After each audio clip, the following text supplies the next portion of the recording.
अगला है राष्ट्रपति का मुख्य सलाहकार कौन होता है? राष्ट्रपति का प्रमुख और सबसे बड़ा सलाहकार प्रधानमंत्री होता है। प्रधानमंत्री और उसकी मंत्री परिषद के जो भी फैसले होते हैं, प्रधानमंत्री प्रशासन में जो भी काम करता है या जो भी फैसले लेता है, वो सब की चीज़ें सलाह राष्ट्रपति को देता है। और राष्ट्रपति को जब भी राष्ट्रपति को किसी सलाह की ज़रूरत होती है तो किसको बुलाता हो? प्रधानमंत्री को। कोई भी यदि कोई भी मंत्री है वो सीधा राष्ट्रपति से नहीं मिलेगा बगैर प्रधानमंत्री की परमिशन के, प्रधानमंत्री की अनुमति के बिना कोई भी मंत्री सीधा राष्ट्रपति से जो है वो प्रशासनिक रूप से नहीं मिल सकता। भारत में गठबंधन के दौर की शुरुआत कब से मानी जाती है? ये गठबंधन क्या होता है कि गठबंधन का होता है कि जब किसी देश में यदि प्रशासन में एक दल की सरकार न होकर एक से ज़्यादा दलों की सरकार मिलकर के सरकार बनाते हैं, अर्थात एक से राजनीतिक ज़्यादा दल मिलकर और जब सरकार का निर्माण करते हैं, एक से ज़्यादा राजनीतिक दल मिल जाते हैं तो उसको बोलते हैं गठबंधन की सरकार। जब शुरू में हम आज़ाद हुए, लगातार जो है भारत में केवल एक पार्टी कांग्रेस पार्टी की जो है सरकार रही थी, लगातार 3 आम चुनाव तक केंद्र में रही। उसके बाद राज्यों में जो है वो गैर कांग्रेसी सरकारें आनी शुरू होगी, लेकिन केंद्र में अब भी 1977 तक जो है वो केंद्र में कांग्रेस की ही सरकार रही। 1977 में पहली बार, सन 1977 में पहली बार जो है केंद्र में गैर कांग्रेसी सरकार बनी, लेकिन वो जो है 1980 तक ही चल पाई। जनवरी 1980 में वो दोबारा चुनाव कराने पड़े और वो हट गई। वास्तविक रूप में जो ये सरकार भी एक गठबंधन की सरकार थी, लेकिन वास्तविक रूप में जो केंद्र में गठबंधन की शुरुआत हुई थी वो 1989 से हुई थी। उसके बाद से वर्तमान तक भारत में लगातार जो है गठबंधन की सरकारें चलती आ रही है। लेकिन वर्तमान में 2014 के जब लोकसभा के चुनाव हुए, 2014 के जो लोकसभा चुनाव हुए उसमें जो है बीजेपी जो हमारी पार्टी है उसके नेतृत्व में वो बहुमत में आई, लेकिन उसके नेतृत्व में जो सरकार है नरेंद्र मोदी प्रधानमंत्री हैं हमारे, तो उसमें जो गठबंधन है उसका नाम है राजग राष्ट्रीय जनतांत्रिक गठबंधन। लेकिन हालांकि बीजेपी का बहुमत है, लेकिन वो सरकार है वो गठबंधन की ही सरकार बोली जाती है। और अब जो 19 के चुनाव में भी यही स्थिति थी, बीजेपी और मजबूत स्थिति के साथ जो है वो उभर के आई है, लेकिन जो गठबंधन है उसका नाम राजग ही है और उसका जो है प्रशासन वर्तमान में है। तो भारत में ये लगा लो 1989 से लेकर और 2014 तक किसी भी एक राजनीतिक दल को केंद्र में वो बहुमत नहीं मिला, तो गठबंधन की सरकारों का भारत में दौर चला था। भारत में तीनों सेनाओं का प्रमुख कौन होता है? राष्ट्रपति। हमारी जो सेनाएं होती हैं 3, जल, थल और वायु सेना, तीनों का जो अध्यक्ष होता है या जो प्रमुख सेनापति जिसको हम बोलते हैं वो कौन होता है? राष्ट्रपति इसका प्रमुख सेनापति होता है। अनुच्छेद 352 के तहत कितनी बार देश में आपातकाल लगाया जा चुका है? अनुच्छेद 352 के तहत देश में 3 बार देश में जो है वो आपातकाल लगाया जा चुका है। 3 बार मैंने बताया था। पहली बार 1962 में जब चीन ने आक्रमण किया, 1971 में भारत और पाकिस्तान का युद्ध और 1975 में आंतरिक आपातकाल। इंदिरा गांधी उस समय हमारी प्रधानमंत्री थी। भारत में किस प्रकार की शासन प्रणाली लागू है? तो भारत में संसदीय शासन प्रणाली लागू है, संसदात्मक शासन प्रणाली भारत में लागू है। इसमें क्या होता है कि वास्तविक शक्ति होती है वो जनता के चुने हुए प्रतिनिधि होते हैं, जिसको हम संसद बोलते हैं उनमें होती है और प्रधानमंत्री के पास होती है। और जो राष्ट्रपति होता है, संसदात्मक प्रणाली की विशेषता ये होती है कि इस प्रणाली में जो राष्ट्रपति होता है वो नाम मात्र का होता है, वो केवल नाम मात्र का होता है, वास्तविक शक्ति प्रधानमंत्री के हाथ में होती है। कोई सदस्य बिना संसद का सदस्य रहे कितने समय तक मंत्री या प्रधानमंत्री बन सकता है? तो 6 महीने तक। इसका मतलब ये है कि कोई व्यक्ति है, यदि वो संसद का सदस्य नहीं है और उसको प्रधानमंत्री या मंत्री या प्रधानमंत्री बना दिया जाए तो 6 महीने के अंदर अंदर उसको जो है चुनाव जीतना होता है। यदि वो ऐसा नहीं कर पाता और चुनाव हार जाता है तो वो जो उसका पद होता है, चाहे वो मंत्री हो चाहे वो प्रधानमंत्री, उसको अपने पद से जो है वो त्याग पत्र देना पड़ेगा उसको।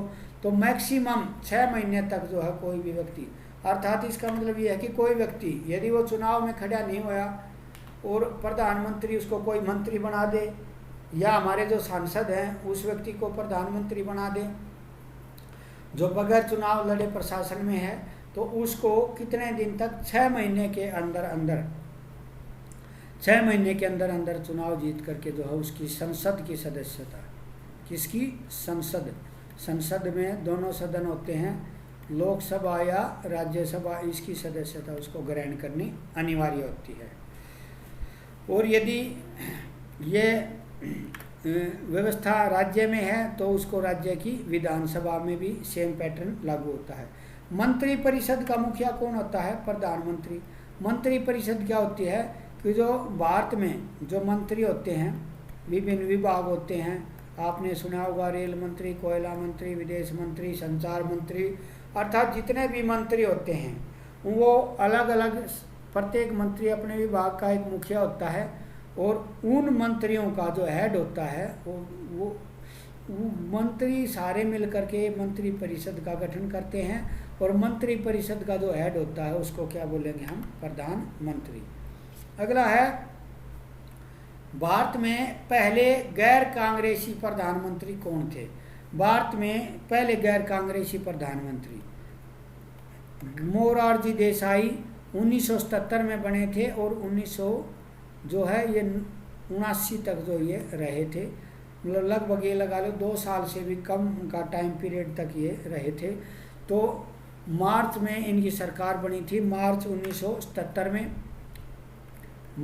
1977 में ये प्रधानमंत्री बने थे और जुलाई तक जो ये रहे थे। तो भारत के प्रधानमंत्री मोरारजी देसाई थे। इन्होंने आपातकाल के समय, उसके बाद जब चुनाव हुए तो भारत में जो है वो इंदिरा गांधी ने आपातकाल लगाया था तो उसके विरोध में ये जीत करके आए थे। जनता पार्टी नाम का एक गठबंधन बनाया था, ये जीत करके आए और इन्होंने जो है अपनी सरकार बनाई। इसके बाद जो है चरण सिंह प्रधानमंत्री बने भारत के, लेकिन वो भी जनवरी 1980 तक ही भारत के प्रधानमंत्री रहे। अर्थात इस टाइम पीरियड में भारत में 2 प्रधानमंत्री आए और उसके बाद दोबारा से 1980 के चुनाव में जो है इंदिरा गांधी जो है दोबारा सत्ता में आई और पूर्ण बहुमत के साथ सत्ता में आई। तो कहने का मतलब ये है कि भारत के पहले गैर कांग्रेसी प्रधानमंत्री, पहला प्रधानमंत्री नेहरू था, वो भी कांग्रेस का था। दूसरा लाल बहादुर शास्त्री था, वो भी प्रधानमंत्री। उसके बाद इंदिरा गांधी थी, वो भी प्रधानमंत्री। ये तीनों कांग्रेस के थे। बीच में मोरारजी देसाई थे, वो गैर कांग्रेसी आए। उसके बाद दोबारा से फिर जो है 1984 में जब इंदिरा गांधी की हत्या हुई तो उसके बेटे राजीव गांधी प्रधानमंत्री बने, वो भी जो है कांग्रेस के बने थे। तो गैर कांग्रेसी प्रधानमंत्री जो है वो मोरारजी देसाई भारत में पहले थे। मंत्रिपरिषद के सदस्यों की संख्या लोकसभा के कितने प्रतिशत से अधिक नहीं होगी? जो मंत्रिपरिषद है उसके सदस्यों की संख्या लोकसभा के कितने प्रतिशत से अधिक नहीं होगी? 15%। मंत्रिपरिषद मैंने अभी बताया है प्रधानमंत्री और उसके सदस्य होते हैं। तो लोकसभा की अर्थात मान लो कि लोकसभा में अनुमान के तहत अगर 100 सीटें हैं तो 15 से ज़्यादा जो है वो मंत्री नहीं बनाए जाएंगे, पहले क्या होता था कि जो गठबंधन की सरकारें होती थी उसमें जो अन्य सदस्यों को शामिल करने के लिए मंत्री बहुत सारे बना दिए जाते थे और उनकी संख्या कई तक बढ़ जाती थी। लेकिन ये अब सन 2003 में जो है ये निश्चित कर दी और अब केवल ये 15% से ज़्यादा कोई भी उसमें मंत्री नहीं बनेगा। राज्यसभा का पदेन सभापति कौन होता है? तो राज्यसभा का पदेन सभापति का मतलब क्या होता है कि कोई भी व्यक्ति उस पद का है वो अपने आप राज्यसभा का अध्यक्ष माना जाएगा। जो व्यक्ति उस पद के ऊपर होगा वो अपने आप राज्यसभा का जो है वो सभापति माना जाएगा। अर्थात जैसे भारत का उपराष्ट्रपति है, कोई भी व्यक्ति जो उपराष्ट्रपति बन जाएगा वो अपने आप राज्यसभा का सभापति माना जाएगा। तो राज्यसभा का पदेन सभापति होता है। मंत्री कितने प्रकार के होते हैं? मंत्री जो है वो 3 प्रकार के होते हैं, कैबिनेट मंत्री, राज्य मंत्री और उपमंत्री। सबसे महत्वपूर्ण कैबिनेट मंत्री होते हैं जिनके पास कोई एक मंत्रालय होता है, फुल फ्लेज मंत्री होते हैं। उसके बाद उनकी सहायता देने के लिए राज्य मंत्री होते हैं।